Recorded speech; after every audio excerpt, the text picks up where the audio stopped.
Shalom. Shalom. Call halal Yahweh, by Hashem, Yahweh Shai, by Hashem, Rakakakadash. I want to give double honors to the apostles at Great Millstone that taught me this truth, and you brothers that do the same doctrine in this GMS. Shalom to you brothers. Shalom to the few Akim and Akwaf that's watching as well. I hope this is edifying to you brothers and sisters out there. Now, I want to talk about the bronze part of the statue in Daniel, which is the Grecian Empire, and who ran that and how it all started. You know, because you had the head of gold, which was the Babylonian Empire, which was King Nebuchadnezzar. Then you had the silver part of the statue with the arms, the left and the right arm. That was the Medes and the Persians. Then you had the bronze part of the statue, which was Alexander the Great's kingdom.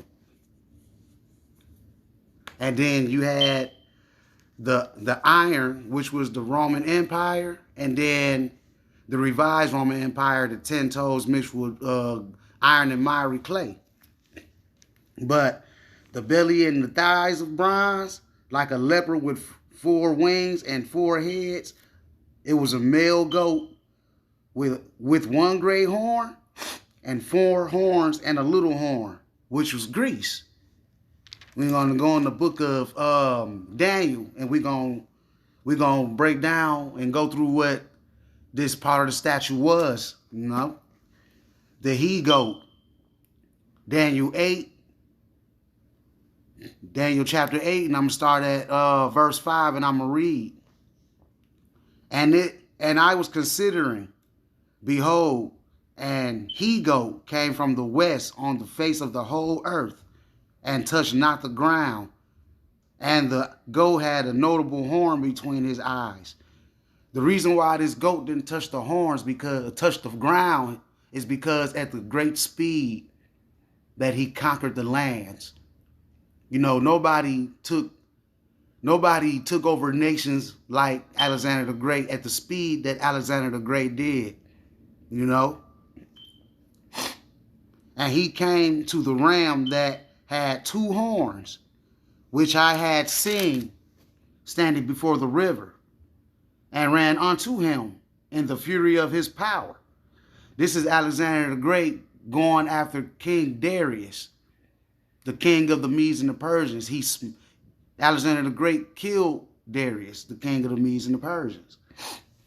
And I saw him come close unto the ram, and he was moved with choler against him, and smote the ram and brake his 2 horns. He destroyed his kingdoms, and there was no power in the ram to stand before him. But he cast him down to the ground and stamped upon him. And there was none that could deliver the ram out of his hand. Therefore the he-goat waxed very great. And when he was strong, the great horn was broken. And it came up 4 notable ones toward the 4 winds of heaven. So eventually, Alexander the Great died. I believe he ruled like 12 years. He ruled about 12 years, and he died, you know. And he had 4 notable horns, or the 4 wings, which was his generals that took over the kingdom after him. They all put crowns upon themselves. Let's keep going here. Therefore the he-goat waxed very great, and when he was strong, the great horn was broken. And for it came up 4 notable ones toward the 4 winds of heaven. And out of one of them came forth a little horn, which waxed exceedingly great toward the south and toward the east and toward the pleasant land. This little horn that came out of there was Antiochus. Very, very wicked guy, man. Very wicked.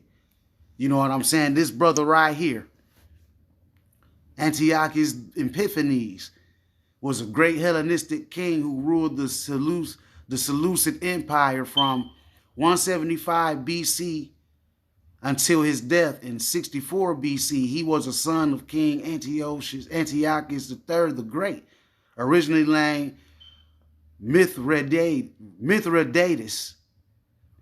He assumed the name Antiochus or Antiochus after he ascended the throne.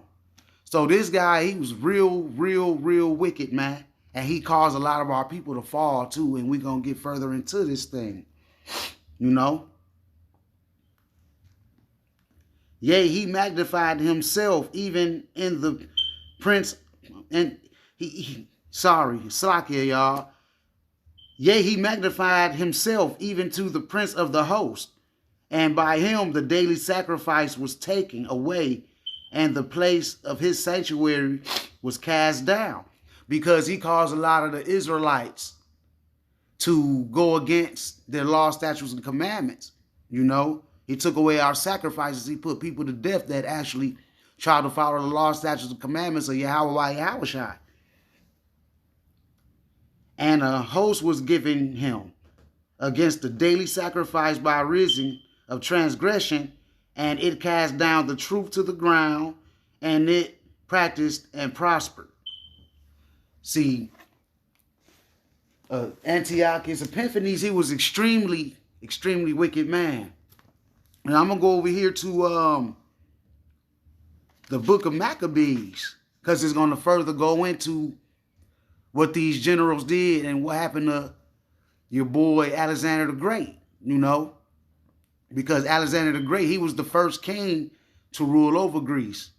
And then after him, the four notable horns, or the four wings, that was on the back of the cheetah-like beast, those were the four generals that came after him. The cheetah-like beast with the four horns and the four wings that was talked about in the book of Daniel chapter 8, starting at verse 5. It talks about that. It goes into how the cheetah that had the four wings or the four horns, how the generals came out of him, which was his friends that he grew up with. Alexander the Great's friends. Those the ones that took over his kingdom. Which were, let me get it real quick, bear with me. These brothers right here, Cassandra, Pompey, Antigonus, and Seleucus. Those were his four friends that grew up with him, you know, and the same brothers that put crowns upon themselves and when the kingdom was spread into four groups. But I'm going to go to the book of First Maccabees. And I'm starting at chapter 1. And let me see. I'm going to read the whole first chapter, man. I'm going to read the whole first chapter to bring this out. Chapter 1, Maccabees. First book of Maccabees, chapter 1. And it happened after that, Alexander, son of Philip the Macedonian, who came out of the land of Chittim, had smitten Darius, king of the Persians and Medes, that he reigned in his stead the first over Greece.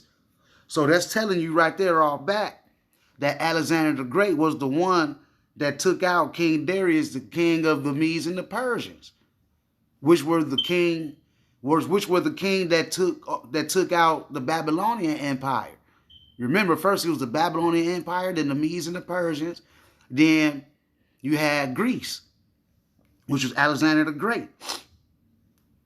And made many wars and won many strongholds and slew the kings of the earth. Because when Alexander the Great was ruling, he ruled and took over at such speed that it was like his feet didn't touch the ground, man. You know, he was taking out all the kings of the earth at that time. He ruled, I want to say, damn near all that known land at that time. And went through to the ends of the earth and took many spoils. And took spoils of many nations, insomuch that the earth was quiet before him. Whereupon he was exalted, and his heart was lifted up. He was put on the pedestal, and he became very prideful. You know, he felt like couldn't nobody fuck with him, you know. And he gathered a mighty strong host and ruled over countries and nations and kings who became tributaries unto him. He started making these people pay him, man, you know. And after these things, he fell sick and perceived that he should die. Wherefore he called his servants, such as were honorable and had been brought up with him from his youth, and parted his kingdom among them, which he was yet alive, while he was yet alive. So when he was still living, when he was still living, before he passed on, he split his kingdom amongst his 4 friends that he grew up with, which was them 4 generals. These brothers right here that's on the screen right now, Cassandra Pontimili, I can't pronounce his name, Pontimili, Antagonist, and Seleucus. I'm butchering these names, but you see it on the screen. You know, read it for yourself. You know, but those were the 4 generals that grew up with him, you know. So Alexander reigned 12 years and then died, and his servants bare rule every one in his place, all 4 of his generals. And there came out of them a wicked root, Antiochus surnamed Epiphanes, son of Antiochus the king, who had been an hostage at Rome. And he reigned in the 137th year of the kingdom of the Greeks. Antiochus, he came out of these kings right here. You remember you had the 4 horns, and then you had a small, notable little horn that came out of those 4 little horns. That was talking about Antiochus Epiphanes, the wicked one that came out of that root. And there came out of them a wicked root, Antiochus surnamed Epiphanes, son of Antiochus the king, who had been an hostage at Rome, and he reigned in the 137th year of the kingdom of the Greeks. And in those days went there out of Israel wicked men who persuade many, saying, let us go and make a covenant with the heathen that are round about us. For since we departed from them, we have had much sorrow. Because when this king took over, many sorrows are multiplied in the land of our people, man. And our people was feeling the pain from this dude.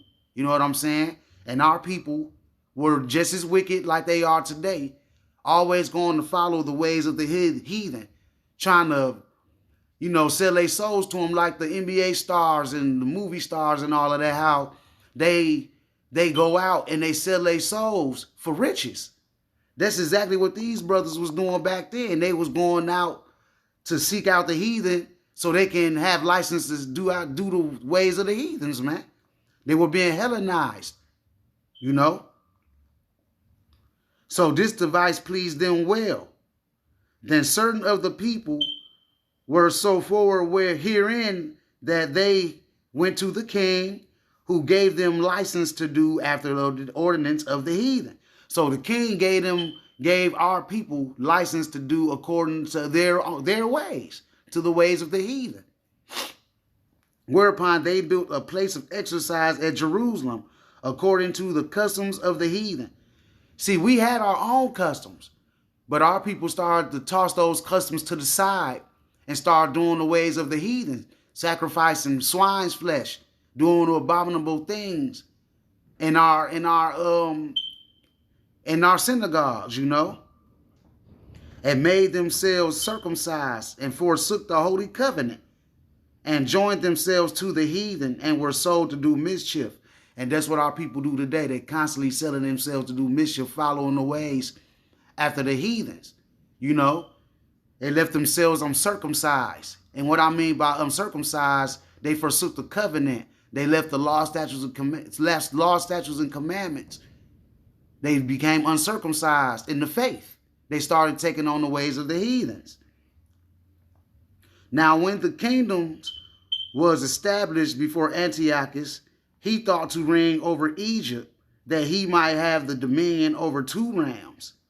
Wherefore he entered into Egypt with a great multitude, with chariots and with elephants and horsemen, and a great navy. He had a huge host, an army. And he started going after other kingdoms and stuff too. And made war against Ptolemy, king of Egypt. But Ptolemy was afraid of him and fled, and many were wounded to death. Thus they got the strong cities in the land of Egypt, and he took the spoils thereof. I mean, he robbed Egypt of all their riches and everything, and killed a lot of their people.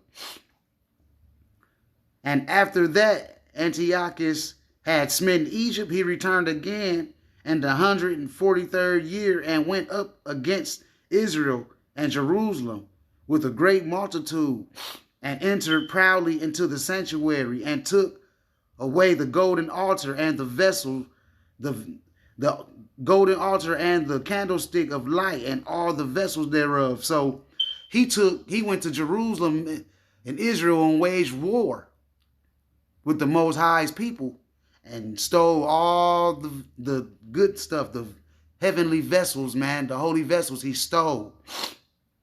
And the table of the shewbread, and pouring vessels, and the vials, and the censers of gold, and the veil, and the crowns, and the golden ornaments that were before the temple, all which he pulled off.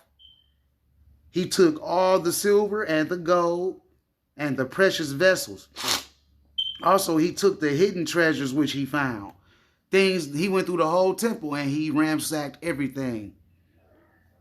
And when he had taken all away, he went into his own land, having made a great massacre and spoken very proudly. Therefore there was great mourning in Israel in every place where they were, so that the princes and elders mourned. The virgins and young men were made feeble, and the beauty of women was changed. Every bridegroom took up lamentation, and she that sat in the marriage chamber was in heaviness, because their husbands were being murdered. A lot of their people were being killed by this wicked man, Antiochus. He was out there killing all our people, man. The land was moved for the inhabitants thereof, and all the house of Jacob was covered with confusion. And after 2 years fully expired, the king set his chief collector of tribute unto the cities of Judah, and who came into Jerusalem with a great multitude. So after he massacred all them people, after so many years went by, he sent his head men back over there to collect taxes from these people. You know, they had to pay him. And spoke peaceable words unto them, but all was deceit, like they do now. You know, these Edomites, they give us all these peaceful words, but in the back of their mind is deceit, and they looking to kill something, man, because they never satisfied with blood. For when they had, let me start that over, and spoke peaceful words upon them, but all was deceit. For when they had given him credence, he fell suddenly upon the city and smote it very sore, and destroyed much people of Israel. He was destroying all our people, man. This was a wicked dude, Antiochus. And when he had taken the spoils of the city, he set it on fire and pulled down the houses and walls, therefore on every side. But the women and children took they captive, and possessed the cattle. Then built they the city of David with a great and strong wall, and with mighty towers, and made it a stronghold for them. And they put therein a sinful nation, wicked man, and fortified themselves therein. So they took over the house of David, man. They took over the temple of David and made it their own. They fortified the walls. They took the whole kingdom and they made it for themselves. They stored in also with armor and victuals. And when they had gathered together the spoils of Jerusalem, they laid them up there and said they became a sore snare. For it was a place to lie in wait against the sanctuary, and an evil adversary to Israel. Was Greek, when they was Hellenizing our people, they was making our people go off, man. They was a major enemy to Israel, just like a lot of these heathens are today that y'all follow. Thus they shed innocent blood on every side of the sanctuary and defiled it, insomuch that the inhabitants of Jerusalem fled because of them. Whereupon the city was made an habitation of strangers, and became strange to those that were born in her, and her own children left her. The people that lived there, that was following the law, statutes, and commandments, they started to leave and flee Jerusalem, man, because this wicked ass dude, Antiochus Epiphanes, he was wicked, man, and he was destroying our people, dude. Her sanctuary was laid waste like a wilderness. Her feasts were turned into mournings, her Sabbaths into reproach, her honor into contempt. Everything that was good about our people started to get destroyed and become lamentations to our people. We couldn't celebrate our high holidays and none of that back then because our people were getting put to death for even having the scriptures, man. As had been her glory, so was her dishonor increased. Because once our glory was being increased, but during this time, when they started taking all the vessels and all our things and destroying everything became a dishonor to us. Like it said here in Maccabees, 1 Maccabees, chapter 1, verse 40. As had been her glory, so was her dishonor increased, and her excellency was turned into mourning. Moreover, King Antiochus wrote to his whole kingdom, because remember, he took over the whole kingdom and made it his own, that all should be one people. He wanted to bring all the people together like they do today. They try to bring all the people together. But we was told not to mingle with all these heathen nations. And everyone should leave his laws. So all the heathen agreed according to the commandment of the king. So he wrote a decree out that he want everybody to leave their laws, and he want everybody to follow after his laws, even the Jews and the Israelites. Yea, many also of the Israelites consented to his religion and sacrificed unto idols and profaned the Sabbath. Our people started to follow his ways because they were scared. So they started following his ways and sacrificing unto idols, and they profaned the Sabbath. They stopped keeping the Sabbath. For the king had set letters by messengers unto Jerusalem and the cities of Judah, that they should follow the strange law of the land.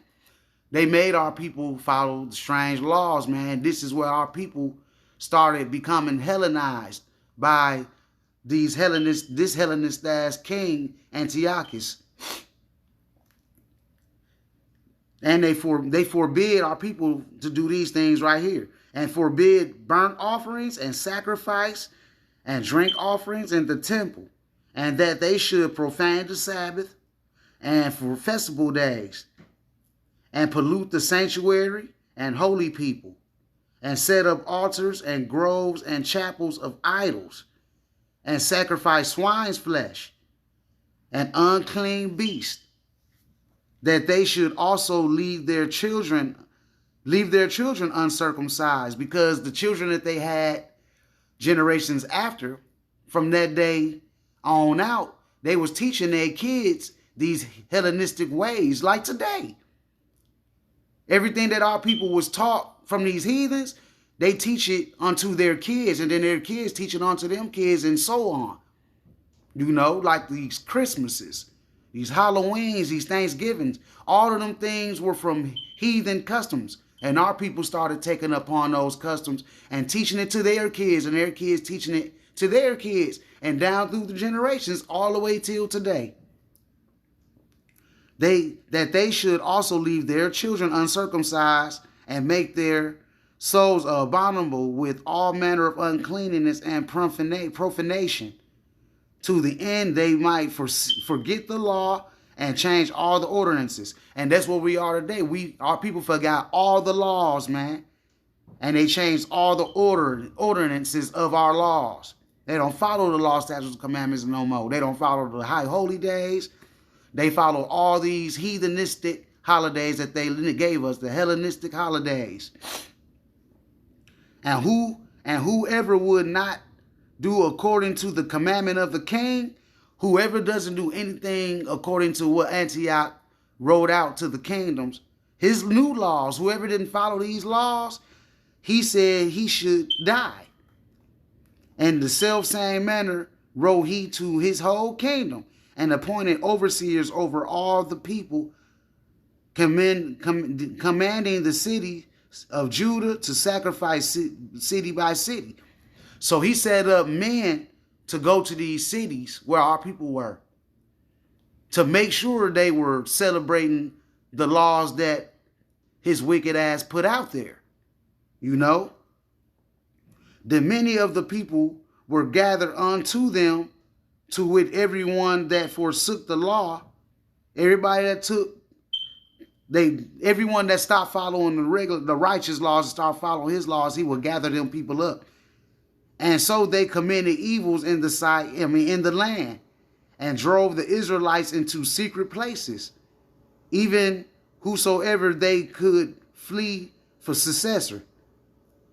Now the 15th day of the month Caslu, in the 145th year, they set up the abomination of desolation upon the altar, and built idol altars throughout the cities of Judah, and Judah and every side, and burnt incense at the doors of the houses and in the streets.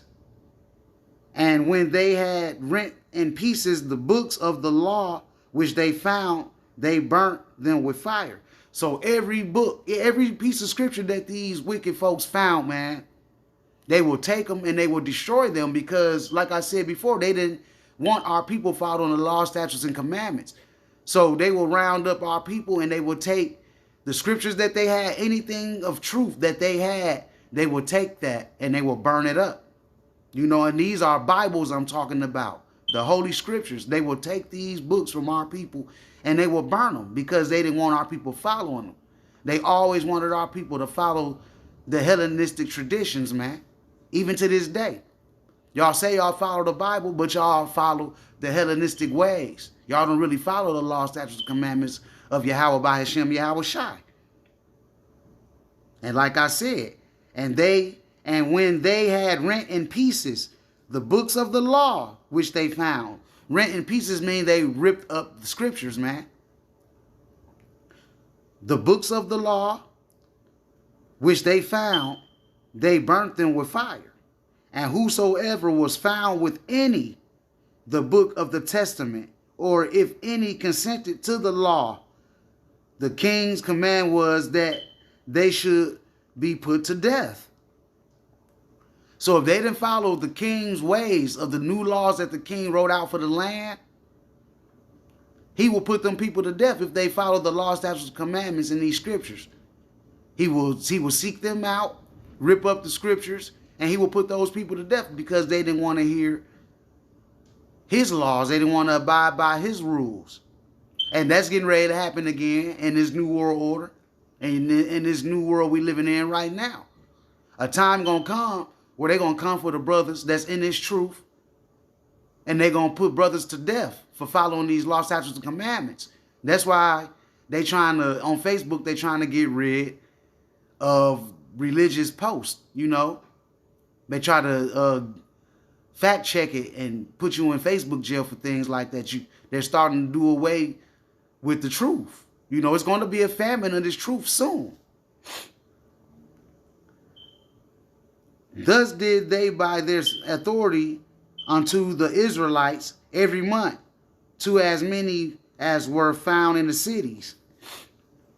Now the 5 and 20th day of the month, they did sacrifice unto the altar, which was upon the altar of God, and at which time, according to the commandment, they put to death certain women that had caused their children to be circumcised. So it was women that were still out there that wasn't forsaking the law, but they were still teaching their kids the law, statutes, and commandments. And they was getting put to death for doing such. They was killing the women and the children. The women for teaching their kids for keeping the law, statutes, and the commandments, and they was killing the kids for keeping them. At which time, according to the commandment, they put to death certain women that had caused their children to be circumcised, and they hanged the infants about their necks, and rifled their houses, and slew them that had circumcised them. Howbeit in Israel were fully resolved and confirmed in themselves not to eat any unclean thing, because it was brothers and sisters back then that they'd rather die than to walk in any law, statute, and commandment of a worldly king. You know, our people were strong back then. They would rather die than to forsake the laws, man. Wherefore they chose rather to die, that they might not be defiled with meats, and that they might not profane the holy covenant. So then they died, and there was very great wrath upon Israel, because at that time, when our people didn't want to follow the law of the land of these wicked kings, our people were put to death, man. And this is one part, what I just brought out. This is one part of how our people got Hellenized underneath these Jews. These Greeks. I'm sorry, Salakia. How the Israelites were Hellenized underneath these Greeks. I just gave you the whole insight on that, how it started from Alexander the Great and went through his 4 generals. And then from his 4 generals, Antiochus Epiphanes came through there and Hellenized the hell out of the Israelites, man. You know. But I just wanted to bring that out, brothers and sisters, and I hope this was edifying. And I want to give all praises to Yahweh, by Hashem, Yahweh Shai, by Hashem, Rakakakadash. Shalom.